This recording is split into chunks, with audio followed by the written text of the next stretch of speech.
Kakapasok lang, good news. Malacanang nagkaisa na PBBM, RRD, Arroyo, Estrada, walang nagawa, Lisa Tamba.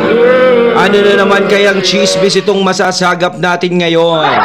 Ayan na ang pamagatan na yan. Yan ba ay nagbabadya ng pagkakasundo talaga? Aba, ha ha ha ha. Eto, syempreng balitang ito ay nagmula kay Pinas News Insider. Ayan na, syempre ilalagay ko sa description box ang link ng channel ni Pinas News Insider para makabisita kayo sa kanyang channel at syempre makasubscribe din, mga katunay. At eto ang kanyang lingkod na si BT na magbibigay ng reaksyon at komento dito sa video na ating mapapanood. So wag na natin pagtagalin at sabay-sabay na nating panoorin ang laman ng video na hatid sa atin ni Pinas News Insider at bibigyan natin ng reaksyon ng balitang ito. Pasok! Ngayon, viral ngayon sa mundo ng social media ang di umano'y balitang Pangulong Bongbong Marcos at dating Pangulong Rodrigo Duterte hinimok na magkaisa. Isang pagpupulong kasama ang mga dating Pangulo ukol sa problema ng bansa ang hiniling sa kanila. Pero bago ang lahat, kung bago ka pa lamang sa aming channel, please huwag kalimutang mag-like, subscribe at i-click ang notification bell para mas maging updated ka pa lalo sa lahat pa ng bagong video na i-upload namin. At eto na nga mga kababayan, 4 na malalakas na naging Pangulo ng bansa magpupulong para wakasan ang tensyong namamagitan sa Duterte at Marcos. Ito ang naging panawagan dating Senator Gringo Honasan, dina Pangulong Ferdinand Marcos Jr. at dating Pangulong Rodrigo Duterte na magkasundo at maging mahinahon para sa kapakanan ng ating sambayanang Pilipino. Sa isang video message, umapila ang dating senador na si Gringo Honasan sa dalawang Pangulo at nakiusap na magkaroon ng isang executive meeting kasama sina dating Pangulong Gloria Macapagal Arroyo at ex-President Joseph Estrada na dito aniya pag-uusapan ng 4 na magagaling na Pangulo kung ano ang kanilang plano at kung papaano susolusyonan ang maraming problema ng bansa. Ayon, yung dalawang Pangulo, ayan, nananawagan si Senator Gringo Honasan na mag-meeting, yan, silang 4 para magkasundo yung dalawang panig na nagbabangayan. Pero para sa akin, hindi pa naman sila ganon katinding bangayan talaga. Na, kung sa iba, naiisip nila na matindi na yung away niyang dalawang yan. Matindi na. Siguro, nakikita natin si FBRRD na to, tapos kay PBBM is nagkakaroon ng gap, ganyan. Pero, si BP Sara naman is nakikita naman natin na nananatiling kalmante. Ika nga ay kalmado lang. Masyado na ngayon mainit ang panahon. Kailangan lagi lang tayong kalmado. Dahil kapag hindi tayo kalmado ngayong mainit na panahon, siguradong heat stroke o high blood ang aabutin mo. Ganyan. Dapat naman talaga is magkasundo. No, para sa akin, dapat talagang magkasundo na lang. Sana yung dalawang panig na yan, Marcos at Duterte. Yung katulad dati na nangangampanya pa sila dati hanggang sa magkaroon na ng ayun nga, yung election na yun, no, nangangampanya magkaroon ng election. Yun na nga yun nangangampanya ng eleksyon. Hanggang sa manalo sila. Wala naman kasing problema. Ang nangyaring problema lang talaga is yun talagang mga alitaps-taps na lumilipad sa paligid ng ating presidente. Yun ang nagpalala ng problema.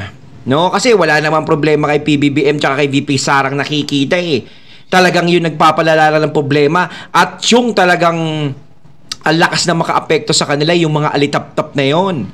Diba sila yung gumawa ng ganun kay VP Sara? Diba parang, uy, itaboy ka na namin, tapos na yung eleksyon. Lipad ka na, lipad. Parang ganun. Huwag ka na sumama sa amin. Parang pinagtabuyan nyo, parang ganun. Parang may nakita kayo na hindi ka nais-nais sa mata nyo. Tapos, alis dyan, parang ganun. Parang pagkatapos kayong tulungan, pagkatapos palakasin lalo yung unity team, is bigla nyo na lang siyang gaganunin. Diba? Nakakasama din ang loob yun. No, parang ang iisipin mo na, para akong ginamit. Ginamit yung aking pagkatao, ginamit yung aking pangalan. 'Di ba? Sasabihin naman ng iba niya, paano ginamit yung pangalan? O baka si VP Sara alam ko yun yung mga may magko-comment na gano'n. Sa totoo lang, talagang naging malakas ang unity team at naging matunog, hindi lang syempre sa pangalang Marcos. Naging matunog ang unity team sa pangalang Marcos at sa pangalang Duterte na lalo silang lumakas. Kaya kita nyo naman. At syempre naniwala ang mga tao, umasa ang mga tao na kapag nanalo tong dalawang to, magtutuloy-tuloy na ang paglipad ng Pilipinas. No, hindi na makakaporma ang mga yellowish, pinkish, etc., etc., etc. Kaso nga lang, nung tumagal at lumipad na, natuto na lumipad ang mga alitap-tap at nagkinangan na sila. Ayan na. Ayan na. Yun ang naging problema. Dava. Para sa taong bayan, kailangang magkaisa dahil mas maganda ang nagkakaisa kaysa nagkawatak-watak dahil ito ang sisira sa ating bansa. Sinabi rin ng dating senador kay Pangulong Bongbong Marcos at dating Pangulong Duterte na kumalma na lang tayo para sa taong bayan dahil kamakailan lamang tila naging mainit ang palitan ng mga salita ng dalawang kampo. Naniniwala ang dating senador na hindi ito makakatulong para sa ikabubuti ng bansa dahil pati ang mga supporters ng dalawang kampo apektado at nag-away-away na. Kaya isang magandang hakbang kung ang apat na malalakas na pangulo ay magpupulong dahil ang tatlong mga ex-president ay may karanasan at alam naman nila ang kalakalan sa loob ng gobyerno na alam naman natin na pareho ang kanilang naging pangarap ang makatulong at makapagbigay solusyon sa problema ng Pilipinas. Ngunit ang tanong ngayon, gusto ba ito ni Pangulong Bongbong Marcos? Yun nga masama, no? Para makatulong at makapagbigay solusyon sa problema ng Pilipinas, ang nagkaroon ng problema sila. Ang lakas kasi magbigay ng problema yung problema na yun. Mas matindi pa sa krisis ng bansa ay nangyaring problema. Dahil siya ang kasalukuyang Pangulo. At naniniwala ba kayo na ang pagkakaisa ng apat na Pangulo ang magbibigay solusyon para wakasan ang mga problema na kaharap ngayon ng bansa? Nang lumabas nga ang balitang ito, marami sa ating mga kababayan ang tila sumang-ayon sa naging panawagan ng dating senador. At ayon pa sa kanila, yan ang tunay na may malasakit sa bansa, lalo na sa mamayan nito. Dapat magkaisa ang lahat, walang siraan. Magtulungan tayo para sa ating mga Pilipino. Mabuhay ang dating senador. Totoong may puso at pumagitna sa dalawang matataas na opisyal. At thank you, former Senator Honasan. PI staff, if the people would like you to serve the country, run again. Sana ang budget ng Pilipinas ay ilaan sa proyektong kailangan ng mga tao. PBBM, please, ikaw ang binoto ng marami. Ang salita mo ang susundin, hindi ang nasa paligid mo. Huwag mo hayaang maulit muli ang nangyari sa iyong ama. People will always pray to you in our country to have a good government. God bless all. Dapat naman talaga na tama yun, no? Dapat talaga sa nangyayaring ito, salita niya dapat ang susundin. Ang problema nga lang ng mga makakulit na alitap-tap is hindi siya sinusunod. Ganon yung nangyayari. Parang gumagalaw sila ng sarili nila na tipong iniisip nila, wala kaming pakialam dyan sa presidente natin ngayon. Naku, pag ako nasita niyan, ngitian ko lang yan, okay na sa kanya. Parang ganon ang tingin nila sa presidente natin ngayon. Alam natin si PBBM naman is ginagawa niya naman, gumagawa naman siya. No? Ginagawa niya naman yung trabaho niya bilang presidente. Kaso hindi naman yun nakikita. Alam niyo kung bakit? Kasi maraming epal na alitap-tap na nakapaligid sa kanya. Diba? Kasi yung exposure ni PBBM na dapat nakikita ng mga tao sa ginagawa niya, iba yung na-expose. Yung mga alitap-tap. So, imbis na good news ang makakarating sa mga tao sa ginagawa ni PBBM is nagiging bad news. Diba?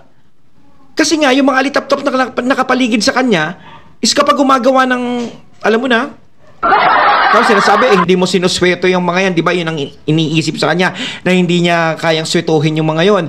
Dapat sinusweto niya. So, ang iniisip dyan, kapag gumagawa sila ng ganon, is akala walang ginagawa yung Pangulo. Akala ganito, inutos ng Pangulo, gusto ng Pangulo yung nangyayari. Ganon. Sumasabit yung pangalan niya. imbis na bumango, pagdating sa alitaptap, is nag-iiba yung amoy. Di ba? Pahamak talaga yung mga alitaptap eh. Kasi mahirap talaga kapag sila'y kumikinang. Di ba lumiliwanag yung mga alitaptap pag nakikita natin?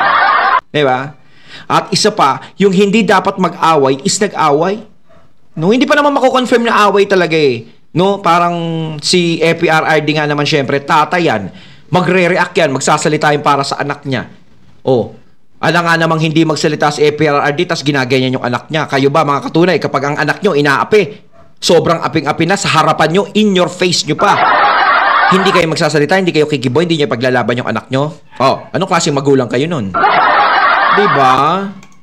Sundo ang kampo ni PBBM at dating PRRD dahil walang maidudulot na mabuti ang mga akusasyon ng bawat isa. Taong bayan ang nagdurusa at tiyak na walang investor na maglaan ng negosyo dito sa Pilipinas. Kung ganyan. Kapag ganyan na nakikita ng mga investors na nagkakagulo dito, kahit na ang nung gawin ni PBBM na ganyan, lipad dito, lipad doon, lipad dyan, lipad dyan, din. Wala ding mangyayari. Diba? Kasi mahihirapan maakit ang ating mga Kasi mahihirapan lumapit o maakit ang mga investors sa atin kung meron silang malalaman na ganyang gulo. Siyempre isipin nila, yung gulo nga dyan sa inyo, hindi nyo maayos eh. Tapos gusto nyo pa kami pumasok dyan, idadamay nyo pa kami sa problema nyo. Kailangan bago pumasok yung mga investors sa atin is maging maganda ang bansa natin, yan unang-una. Diba? At pangalawa, makita yung pagkakasundo na kaya mong patakbuhin ng gobyerno na lahat nakikinig sa'yo bilang presidente. Yun ang maganda ron. No? Na talagang astig ang tingin nila sa'yo. Kasi kapag ganyan ang nakikita talaga ng kahit sinong investors is mati-turn off talaga. Hindi talaga sila mangingimi na wag na tayo dyan, ang gulo-gulo dyan, doon na lang tayo sa iba. Diba? Sayang din yun. Yung mga araw na ipinupunta sa ibang bansa, syempre, alam natin si PBBM magaling magsalita. Kaso nga lang, kung makukumbinsi ni PBBM sila sa sinasabi nga ni ang gulo ko ngayong kausap. Kung makukumbinsi sila ni PBBM sa sinasabi ni PBBM, pero pag nandito na, nagpunta na sila o ano dito, at malalaman nila yung kaguluhan na nangyayari dito, maaari silang mag-back out. Maaari silang umatras na, ang gulo dito. Diba? Kaya kailangan linisin muna natin yung sariling bakuran natin bago tayo mag-imbita ng mga bisita.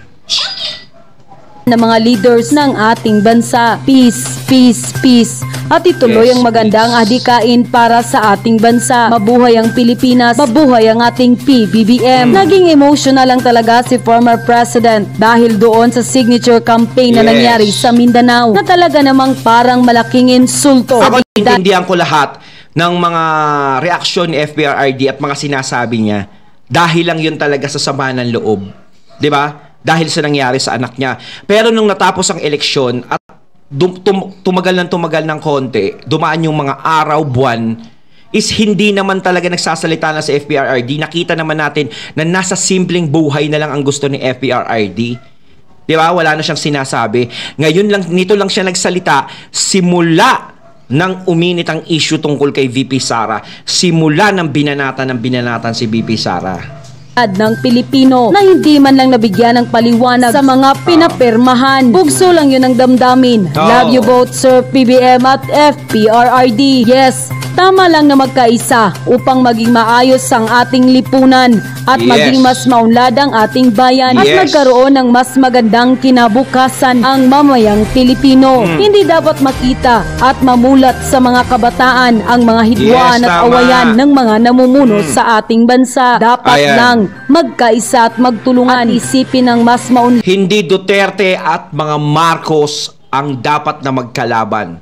Ang kalaban nila is yung kumalaban sa kanila simulat sa pulpa. Sino ba ang sumira sa mga Marcos? Sino ba ang nagpaalis sa mga Marcos sa Malacanang? Sino ba ang nagpahirap sa kanila? Alam nyo na yon mga katunay kung sino yung mga yon. Yun ang tunay na kalaban nila. Di ba? At sino rin ba ang mga galit sa mga Duterte? Sino rin ba ang gusto mawala ang mga Duterte sa pwesto? Alam nyo na rin yun kung sino yun mga katunay. So, iisa lang yung mga yon. yung ayaw kay PBBM at yung ayaw sa mga Duterte, yung ayaw sa mga Marcos, iisa lang. O, naging dalawa na nga sila eh. Parang, ano na yun eh, naging pink tsaka yellow. Di ba? Ganun yun. Iisa lang ang talagang dapat nilang layuan o iwasan. Kaso nga lang nangyayari ngayon, parang nadidikitan naman yung mga yun. Grabe. Kaya lalo para silang nagkakaroon ng pag-asa. May pag-asa pa tayo.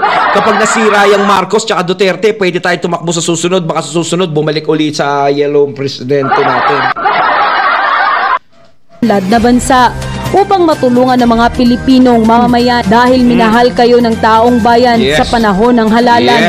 Isa sila sa inyo upang kayo ay matulungan na maging pinuno para maayos na pamumuhay at hindi para magkaroon ng alitan. Dapat tulungang mag-isip si BBM dahil hindi niya kayang mag-isang palakarin ng Pilipinas. Niloko siya sa mga politikong traidor. Mahinang nilalang kasi si BBM. Dapat tulungan siya dahil palagi na lang siyang parang taguro yun, mahinang nilalang. Grabe naman.